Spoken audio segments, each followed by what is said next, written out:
Okay, Assalamualaikum warahmatullahi wabarakatuh. Salam sejahtera. Saya Cikgu Umairah.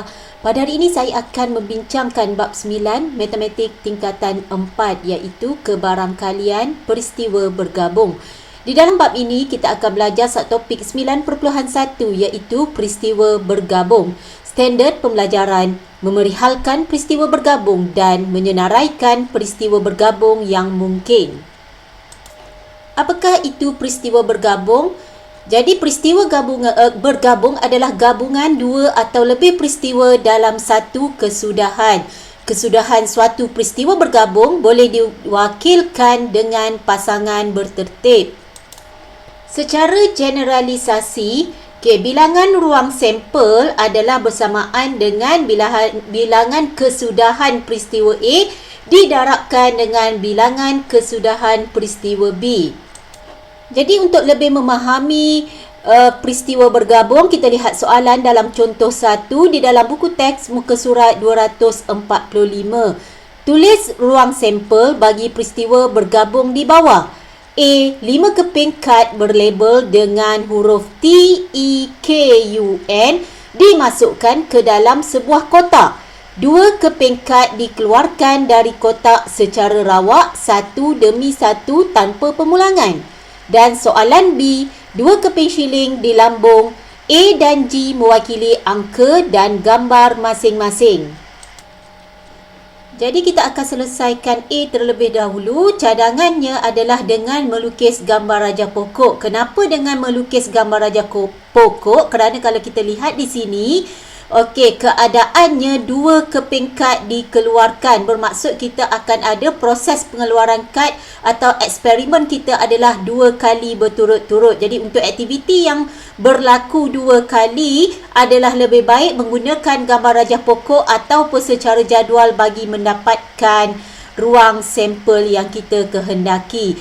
Jadi saya akan terangkan bagaimana proses gambar rajah pokok. Jadi kita lihat di sini 5 keping kad berlabel dengan huruf T, E, K, U, N dimasukkan dalam sebuah kotak. 2 keping kad akan dikeluarkan. Jadi kita akan pertimbangkan kali pertama kad apakah yang mungkin kita akan dapat. Jadi untuk kali pertama, keluaran kali pertama, kemungkinan kita akan mengambil kad berhuruf T, mungkin kad berhuruf E, mungkin juga kad berhuruf K, mungkin juga kad berhuruf U dan juga mungkin kad berhuruf N. Jadi ini adalah gambar rajah pokok untuk kita lihat proses keluaran kali pertama. Jadi seterusnya, sekiranya kita telah memilih kad berhuruf T untuk kali pertama, jadi kalau kita lihat kepada syarat di sini, kad itu diambil secara rawak tanpa pemulangan. Bermaksud kalau kali pertama dah pilih kad T, untuk kali kedua berkemungkinan memilih kad E, kad berhuruf K, kad berhuruf U dan kad yang berhuruf N. Kerana kad T kita dah pilih, dia tidak dipulangkan lagi ke dalam kotak. Jadi apabila kita keluar T kali pertama, dalam kotak dah tak ada kad berhuruf T. Begitu juga berlaku sekiranya kita telah memilih kad berhuruf E. Jadi kali kedua berkemungkinan kita pilih kad T. Berkemungkinan kita akan pilih kad berhuruf K, berkemungkinan kad berhuruf U atau kita akan pilih kad berhuruf N. Jadi ini adalah proses gambar rajah pokok.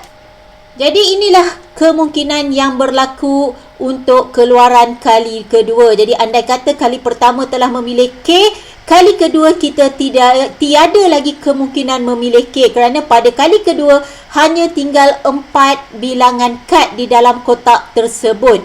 Jadi untuk mendapatkan hasil yang mungkin seperti mana yang diminta oleh soalan, iaitu untuk menulis ruang sampel. Jadi hasil yang mungkin inilah yang kita akan tulis hasil peristiwa bergabung. Jadi kita lihat untuk proses kali pertama berkemungkinan kita telah memilih kad T dan seterusnya kita memilih kad E. Jadi kita akan tulis secara pasangan bertertib seperti yang dinyatakan pada awal video. Jadi kemungkinan kali pertama T, kali kedua E. Jadi kita akan tulis seperti ini, T, E. Mungkin kali pertama memilih kad T, Okey, dan kali kedua memilih kad K. Okey, jadi kita akan tulis ke semua ini sehinggalah yang terakhir iaitu kali pertama N, kali kedua memilih kad U. Jadi ini adalah gambar rajah pokok kita yang lengkap. Jadi jangan lupa soalan minta kita menyenaraikan ruang sampel. Kita tidak boleh tinggalkan jawapan seperti ini kerana tidak mengikut kehendak soalan. Jadi ruang sampel adalah, kita perlu tulis dalam bentuk simbolnya ruang sampel adalah S bersamaan. Jadi kita senaraikan ke semua pada ruang hasil yang mungkin. Jadi untuk senaraikan ruang sampel kita perlu buka kurungan begini, kemudian kita senaraikan ke semuanya TE, TK, TU sehinggalah yang terakhir NU dan kita tutup kurungan. Jadi inilah cara bagaimana kita menyenaraikan ruang sampel. Jadi gambar rajah pokok hanyalah satu kaedah untuk mendapatkan jawapan sahaja. Tetapi jawapan akan diambil kira pada ruang jawapan yang perlu ditulis seperti yang saya sedang tunjukkan kepada anda sekarang.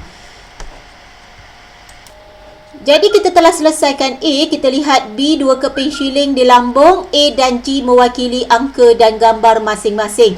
Jadi apabila 2 keping shilling di lambung serentak bermaksud kita akan ada 2 keping shilling di lambung, kita akan ada 2 hasil jawapan juga di sini. Jadi kita juga akan melukiskan gambar rajah pokok untuk mendapatkan jawapan ini.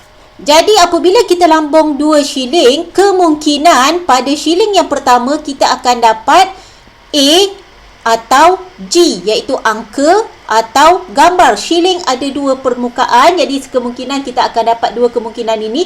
Dan apabila kita lihat shilling kedua juga, mungkin kita akan dapat benda yang sama, iaitu angka atau gambar. Jadi untuk mendapatkan hasil yang mungkin, jadi kemungkinan shilling pertama adalah angka, shilling kedua adalah angka. Jadi kita akan tulis AA seperti ini, iaitu untuk ruangan hasil yang mungkin. Mungkin shilling pertama mendapat angka, shilling kedua adalah gambar. Jadi angka, gambar. Dan berkemungkinan shilling pertama gambar, shilling kedua angka. Dan kemungkinan juga gambar, gambar. Jadi kesemua senarai hasil yang mungkin ini kita akan tulis dalam bentuk ruang sampel, iaitu kita tulis dalam bentuk tata tanda set. Ruang sampel diwakili huruf besar, jadi S adalah bersamaan. Kita buka kurungan, kita senaraikan balik ke semua hasil yang mungkin. Jadi seperti mana yang cikgu sedia maklum, bila soalan minta tuliskan senaraikan ruang sampel, jangan tinggalkan jawapan seperti ini. Jadi kita senaraikan, angka, gambar, berkemungkinan gambar, angka, dan yang terakhir kemungkinan kita akan dapat gambar, gambar. Jadi kita dah selesai. Inilah jawapan bagi B. Jadi untuk ke peristiwa bergabung adalah didapatkan kesudahan yang mungkin bagi peristiwa bergabung adalah dicadangkan melukis gambar rajah pokok, atau kita boleh juga mendapatkan jawapan secara jadual.